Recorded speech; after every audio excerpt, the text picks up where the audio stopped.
Apa yang terjadi hari ini di Arab Saudi?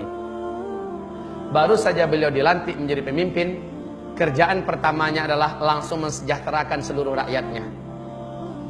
Mensejahterakan seluruh rakyatnya. Seluruh pegawai-pegawai di Arab Saudi termasuk polisi dan tentara diberi gaji 2 kali lipat dari sebelumnya. Satu. Yang kedua, beliau langsung merestrukturisasi pemerintahan yang ada. Jenderal-jenderal yang bejat, orang-orang kerajaan yang menjabat sementara akhlaknya, moralnya sangat jelek dan loyal kepada maksiat serta kepada barat, dicopot oleh beliau. Dua. Yang ketiga yang dilakukannya kaum muslimin yang kami muliakan, dia mengajak seluruh jajaran pemerintahannya jaga sholat 5 waktu tepat pada waktunya. Dan dia memberikan contoh ketika Barack Obama datang dengan istrinya untuk mengucapkan selamat karena dia yang menggantikan Raja Abdullah. Dunia seluruhnya menyaksikan, betul tidak? Di TV, bagaimana Barack Obama dan istrinya ditinggalkan berdua, temen-menung aja berdua nih. Kemana Raja Salman dengan seluruh orang kerajaan pergi sholat? Allah Rabbul Alamin menyeru. Sementara ini adalah tauhid dari barat. Ditinggalkan di situ. Kaum muslimin yang kami muliakan. Yang keempat, apa yang dilakukan oleh Raja Salman ibarat Allah? Membebaskan seluruh tawanan-tawanan, khususnya para ulama-ulama yang loyal kepada dakwah sunnah tapi tegas mengkritik pemerintah. Seperti Syekh Dr. Saman Audah, Syekh Safar Hawali. Banyak masyayikh ulama-ulama dibebaskan dari penjara seluruhnya. Para mujahidin-mujahidin yang dulunya ikut berperang dan akan pergi ke Suriah, tapi di masa Abdullah kan dicekal, lalu dipenjarakan, dibebaskan seluruhnya. Subhanallah. Yang kelima yang dilakukan oleh Raja Salman adalah Menteri Agama yang dipecat oleh Raja Abdullah karena begitu kuat kepada Islam dan sangat tajam mengkritik pemerintah, dipecat. Lalu diangkat menteri baru sebagai Menteri Agama. Ketika Raja Salman yang naik, Menteri Agama yang baru dinaikkan ini dipecat oleh Raja Salman. Lalu yang lama itu dipanggil kembali dan sekarang menjadi Menteri Agama kembali. Masya Allah.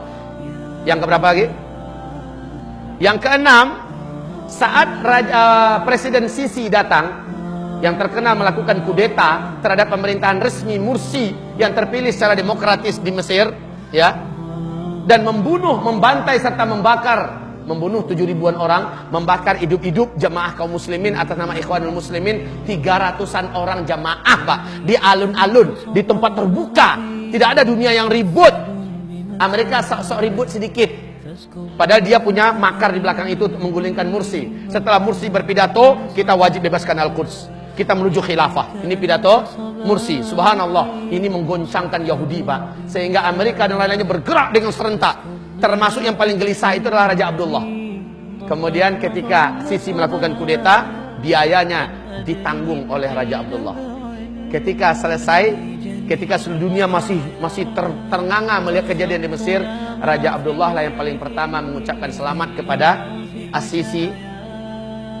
Jadi maaf ini, mana dia ilmu yang diajarkan di mana-mana oleh kawan-kawan kami yang mengaku sebagai salafus soleh di Indonesia ini. Tidak boleh melakukan kudeta pada pemerintahan resmi. Mursi itu kan pemerintahan resmi. Pemerintahan resmi, terpilih secara resmi kaum muslimin. Ternyata di kudeta, harusnya kudeta itu kan bughot. Kenapa tidak diperangi? Malah ikut mengucapkan congratulations for you. Lalu apa kata Saudi mengatakan dengan gagahnya? Wahai Sisi, jangan cemas. Kalau seluruh dunia menolak kalian, maka kami menerima kalian. Kalau seluruh dunia menutup pintu dari kalian, kami memberikan pintu kami kepada kalian. Maka dana pertama yang mengucur adalah $1 miliar, Pak. Diumumkan seluruh TV seluruh dunia dari Arab Saudi untuk Sisi, untuk menstabilkan kembali keadaan pemerintahan. Lalu mengalir setiap bulannya dana miliaran dolar, Masya Allah, Pak, dari Saudi. Ini terjadi pada masa Abdullah. Nah, setelah Raja Salman naik, bantuan itu diputus habis-habisnya. Tidak satu tetes pun mengalir dari Arab Saudi untuk Sisi ini. Ketika Sisi coba datang, mencoba menjilat, mencoba juga ingin mengucapkan selamat, disambut dengan dingin oleh Raja Salman. Tak lebih dari 2 jam, Pak. Sangat dingin sambutan Raja Salman. Dan pulang kembali marah-marah orang-orang yang pro dengan Sisi sampai diumumkan di TV Mesir bahwa mereka sangat benci dengan Salman segala macamnya. Awas nanti bla bla bla bla, kan gitu kan? Karena presidennya tidak dihormati. Gimana menghormati pembunuh kaum muslimin?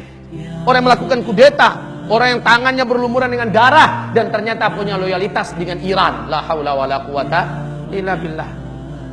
Namun yang ketujuh, saat Erdogan datang, Pak. Erdogan, presiden Turki, inilah presiden Islam yang mana di tangannya Turki menuju kepada puncak kejayaannya sekarang ini, Pak. Hanya 10 tahun beliau baru memimpin di Turki, Pak. Eropa seluruhnya kalah oleh Turki. Dalam hal apa saja? Dalam hal pendidikan, dalam hal teknologi, apalagi dalam hal ekonomi, Pak. Di segi militer, Turki sudah mampu membuat senjata perang sendiri, pesawat tempur sendiri. Turki sudah memproduksi alat-alat, bahkan di Amerika dan Eropa hari ini, Pak, dalam 3 alat elektronik pasti satunya dari Turki, dan itu mesti yang terbaik dengan harga yang mahal. Di tangan Erdogan, Pak. Erdoganlah satu-satunya yang berani mengejek dan menghina Amerika di depan publik, di muka internasional. Dan dia bukan hanya sekedar ngomong seperti Iran ngomong, Pak. Ketika orang tepuk tangan untuk Yitzhak Rabin, untuk Shimon Peres, ya. Ketika orang tepuk tangan untuk Benyamin Netanyahu, siapa yang berani lantang bicara di forum internasional ketika pertemuan seluruh dunia dan negara maju di dunia? Erdogan naik, memalukan kalian tepuk tangan tadi. Ini manusia macam ini tidak layak untuk kalian tepuk tangani. Dia yang berlumuran darah dengan darah kaum muslimin yang ada di Gaza. Erdogan yang mampu mengucapkan kalimat itu, Pak. Erdogan hari ini menggratiskan seluruh biaya sekolah. Rumah sakit ratusan bermunculan sekarang ini dengan fasilitas yang mewah, gratis untuk rakyatnya. Subhanallah kaum muslimin. Di masa Erdogan ini jilbab kembali pada tempatnya. Di masa Erdogan ini diwajibkan belajar bahasa Arab di seluruh sekolah, mulai dari SD sampai perguruan tinggi. Masya Allah. Di masa Erdogan ini kaum muslimin, hamba-hamba Allah yang kami muliakan, produk-produk untuk diimpor meningkat dengan tajam. Di masa Erdogan ini 3 tahun berturut-turut maskapai penerbangan yang terbaik di muka bumi, 3 tahun berturut-turut Turki yang punya. Subhanallah, Pak. Dari nomor 111 Turki, ketika Erdogan naik, sekarang naik ke sampai tingkat 16 yang termaju dan terkuat di dunia hari ini. Subhanallah. Nah, Erdogan datang. Erdogan lah yang membukakan pintu untuk para mujahidin dan para bantuan sosial yang datang seluruh dunia untuk Suriah. Betul tidak? Turki lah satu-satunya negara yang menjadikan perbatasannya sebagai tempat yang terbuka untuk menerima para pengungsi dari Suriah. Dan jutaan sekarang diberi makan tiap hari, Pak. Diberi makan tiap hari. Diberikan pelayanan kesehatan dan sebagainya. Dan siapapun mujahidin yang datang dari Eropa, dari Indonesia, dari mana datang, dipersilakan masuk dari perbatasannya. Hanya Turki satu-satunya, beraninya luar biasa. Barat, Amerika nggak berani macam-macam. Kenapa? Turki sudah menjadi sinyal Eropa hari ini. Saat dia datang, disambut oleh Raja Salman dengan sangat hangat. 3 hari 3 malam mereka bersama dengan sangat indah. Luar biasa, Pak. 3 hari 3 malam, lalu keluar keputusan bersama bahwa semua energi, semua potensi, semua kemampuan yang ada pada Turki, yang ada pada Arab Saudi akan dikerahkan untuk menjatuhkan Bashar Assad. Allahu Akbar. Ini Raja Salman loh, Pak. Maka seluruh pejuang-pejuang yang ada di Suriah selain ISIS akan ditopang sepenuhnya.